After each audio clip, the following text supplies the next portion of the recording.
Welcome to Aunty P. So, welcome to Sunday School with Aunty P. Let me just get rid of some of this confetti. So, you may be wondering how Aunty P could be saying Happy New Year hat.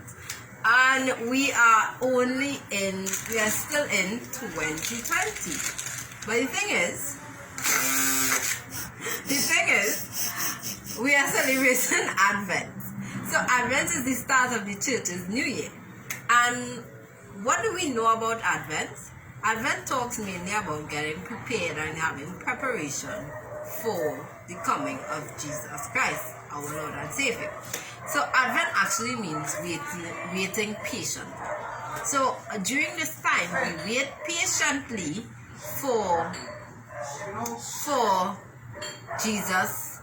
Jesus's birth. Alright? So usually we celebrate Advent by using a wreath.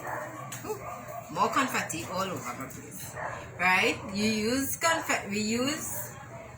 an Advent wreath to signify or give us a countdown of how many Sundays there are till Christmas. Alright? Sorry about that. So first thing first, we have our Advent wreath. The reason we use an Advent wreath is mainly because it's an evergreen fern that we use from the evergreen tree.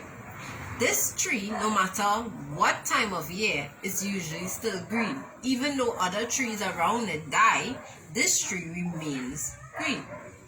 So we use this to signify that no matter what, God is with us, and no matter what time of year, God is with us.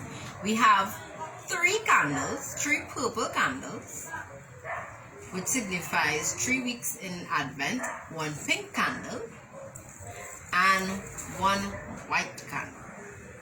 So our first candle, each candle actually has a meaning and a reason behind it. So our first candle, which we light on the first Sunday of Advent, which is today, we light this candle as a candle of hope. We also light this candle. Let me just move that out of the way so nothing catches a fire. Right. So we use this candle also to signify the prophets. Now you may be wondering what the prophets are or who the prophets are. So we have prophets. Prophets are people who tell about God's promises and what God promised to happen. It's kind of like our spiritual fortune tellers who will give us an idea of what's happening in the future. Now, the Bible talks about Jesus' birth being predicted over 200 times. But we're going to focus on 2 major prophets and 2 minor prophets today. And these are who we usually talk about. So the first minor prophet is Micah. So Micah told us where Jesus was going to be born.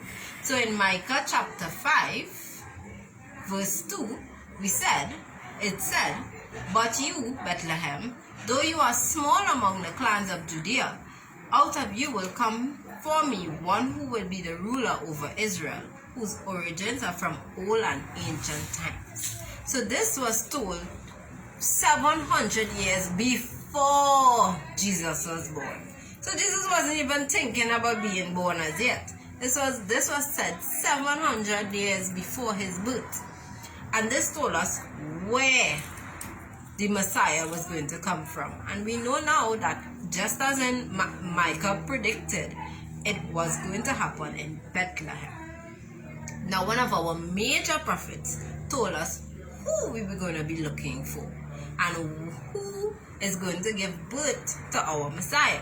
So it says in Isaiah chapter 7 verses 40, "Therefore the Lord himself will give you a sign.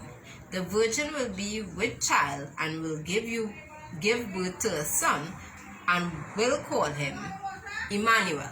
So here we see again the who is going to give birth, and we have to look out for a virgin who will give birth to our Messiah. And this was prophesied way before Jesus was about to be born. And we see, and this is why we were talking about promises before, because all these are promises. And God gave us this promise that there will be a Messiah he will come out from the Virgin Mary, and he will be born in Bethlehem. And as we know from the Christmas story, all these things came to pass. So we also know this is one of the reasons why we say God keeps all his promises. Okay, I'm getting a little scared with this fire, so I'm going to blow it out. Alright? So I want you all to create a wreath at home to keep track of where we are on Sundays. And the prophecy candle or the hope candle gives us hope that God will send the Messiah again and we will see God. And this is our preparation for what comes next. And what comes next is the birth of Jesus Christ. So this is just simply week 1 for Advent. We will have nice Happy New Year's usually, and we know that we call it the New Year of the church is because the church separates into 3 years. So we don't have 2001, 2002 or 2021, 2022. The church actually goes by year A, B and C.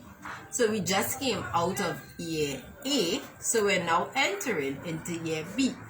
This means that our readings will be a little bit different from what we would have been accustomed to. So the readings for, I don't know, June 20th, 2020 is not going to be the same readings for June 20th, 2021 because we are in a different church calendar year.